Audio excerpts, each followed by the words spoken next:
Welcome to the greatest show on earth. See the funny clowns, masters of humor and magic. See the animals from all over the world as they entertain you with feats of wonder. Welcome to the greatest show on earth. See the funny clowns, masters of humor and magic.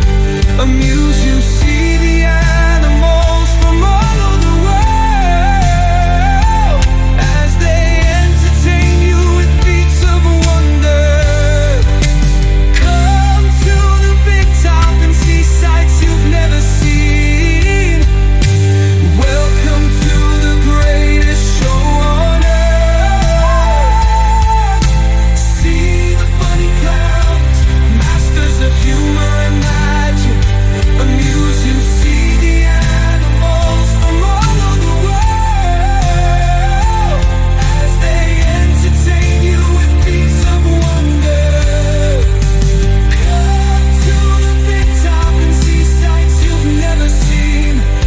See the flying Terry, flying without a net on the high trapeze. It's a net's day off.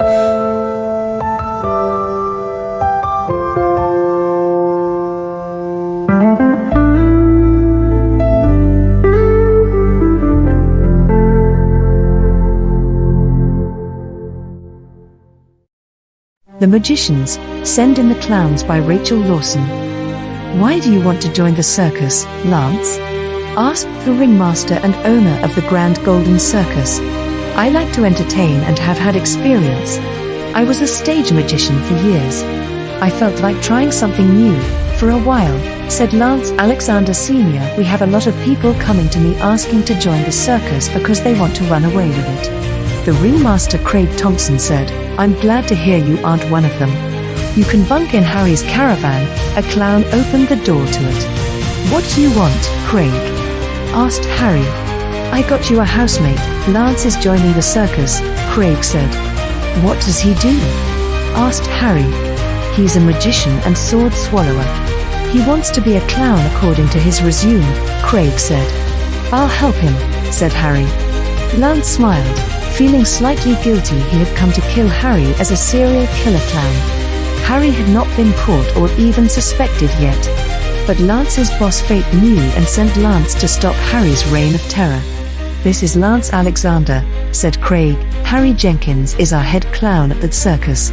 Harry let them in his caravan and shook Lance by his hand. Welcome to the family, Lance, Harry said, noting Lance was trembling nervously.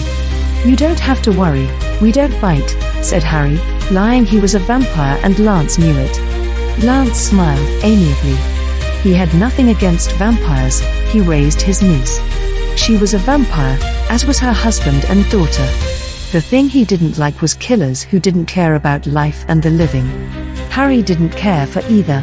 Harry was just being polite and covering for himself. I look forward to seeing your act before you are let in the show, said Harry. Me too, to be honest, said Lance, trying to keep up the pretense of being nervous, so his true intentions weren't suspected. Do you have a costume? Harry asked. No, but I think I can wrangle one up, said Lance, smiling nervously.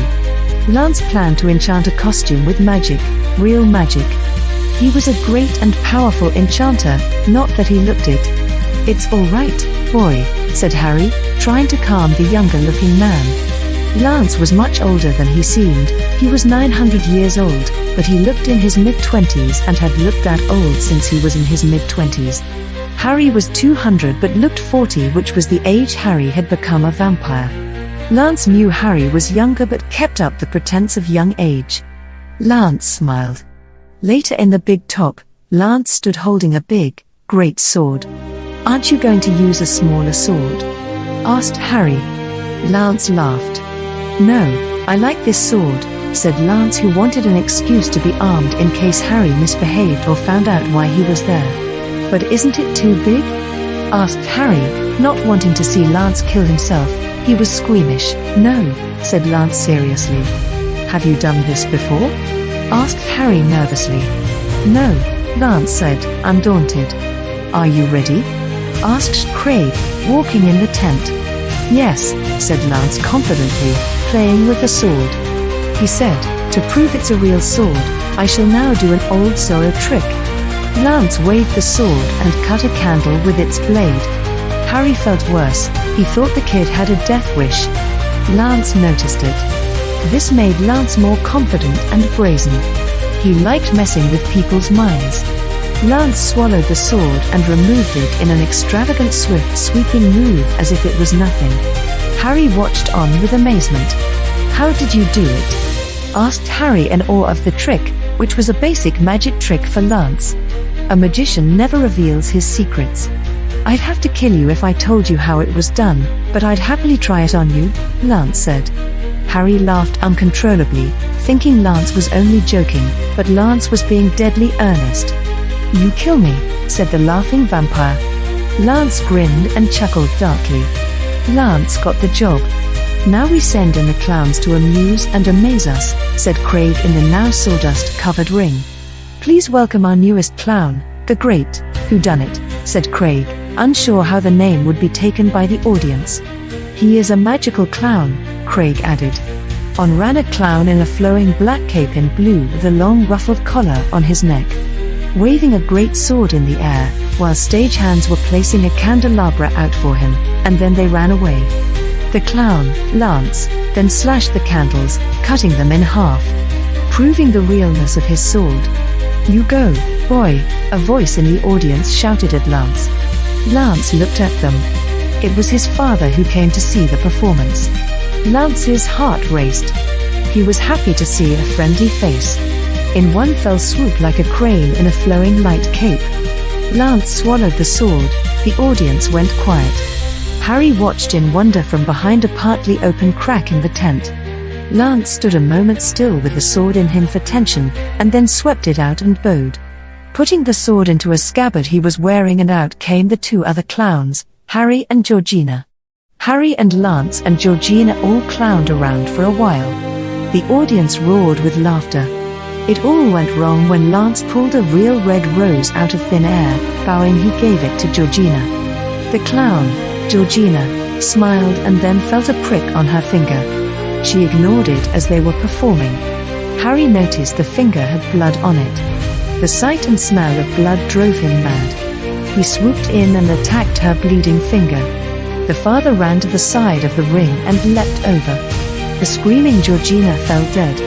"You won't get away this time, vampire," the father shouted. The vampire turned to Lance, his next intended victim. "You ate a clown. Did that taste funny?" asked Lance darkly. While the vampire was distracted, Lance swiftly pulled his sword out and sliced off his head. The audience didn't know what was going on, if it was an illusion or real. They waited for the clown to rise from the sawdust, which absorbed their mingled blood. Lance and his father just disappeared into thin air. Did the clown taste funny? "Really, Necromancer," said the father before they disappeared. The penny dropped. The Great Whodunit was the famous serial killer who killed bad people. The Necromancer. Craig went white with fear and rage. "It's all part of the show, don't panic," he cried, expecting all hell to break loose.